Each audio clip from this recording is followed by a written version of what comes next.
News impact പശ്ചിമ കൊച്ചിയിലെ പോളപ്പായൽ നീക്കം ചെയ്യാൻ ആരംഭിച്ചു.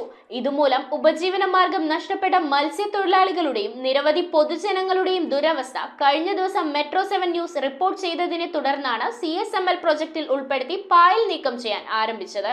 കൊച്ചിയിലെ ജലാശയങ്ങളിൽ പലതും പോളപ്പായൽ ഭീഷണിയിലാണ്. വേമ്പനാട്ട് കായലിൽ നിന്നും ഒഴുകിയെത്തുന്ന പോളപ്പായൽ ജലാശയങ്ങളിൽ തങ്ങിക്കിടന്ന് തോടുകളുടെ സ്വാഭാവികമായ ഒഴുക്കിനെ ബാധിക്കുകയും പായലുകൾ അടിഞ്ഞ തോടുകളുടെയും ജലാശയങ്ങളിലെയും ആഴം ദിനംപ്രതി കുറഞ്ഞു വരുന്നു. ഇതോടെ നഷ്ടപ്പെടുന്നത് മത്സ്യത്തൊഴിലാളികളുടെ ഉപജീവന മാർഗമാണ്. ഇതുമൂലം ദുരിതം അനുഭവിക്കുന്ന മത്സ്യത്തൊഴിലാളികളുടെയും പ്രദേശവാസികളുടെയും ദുരിതക്കാഴ്ച Metro7 ന്യൂസ് കഴിഞ്ഞ ദിവസം സംപ്രേഷണം ചെയ്തിരുന്നു. തുടർ നടപടിയായി കൊച്ചി നഗരസഭയുടെ നേതൃത്വത്തിൽ CSML പ്രൊജക്ടിൽ വാങ്ങിയ ആധുനിക ഉപകരണമായ ട്രക്സർ ഉപയോഗിച്ചുകൊണ്ട് പോളപ്പായൽ നീക്കം ചെയ്യുന്നതിനുള്ള പ്രവൃത്തികൾ ആരംഭിച്ചു. കായലിൽ നിന്നും കരയിലേക്ക് കോരിയിടുന്ന പോളപ്പായലുകൾ ബ്രഹ്മപുരത്തേക്ക് നീക്കം ചെയ്യുമെന്നാണ് അധികാരികൾ അറിയിച്ചിരിക്കുന്നത്. കായലും കരയും കണ്ടാൽ ഇന്ന് തിരിച്ചറിയാനാകാത്ത അവസ്ഥയായിരിക്കുന്നു. കായലിൽ പോളപ്പായൽ തിങ്ങി നിറഞ്ഞും കരയിൽ മനുഷ്യർ ഉപേക്ഷിച്ചിട്ട് പോകുന്ന പ്ലാസ്റ്റിക് കൂടുകളിലെ മാലിന്യങ്ങളും നിറഞ്ഞ് കായലും കരയും ഒരുപോലെ മലിനസമാകുന്ന സാഹചര്യത്തിൽ കായലിലെ പോളപ്പായലുകൾ നീക്കം ചെയ്യുന്നതോടെ ജനത്തിനും കായലിൽ വളരുന്ന മത്സ്യസമ്പത്തിനും ഗുണകരമാകും.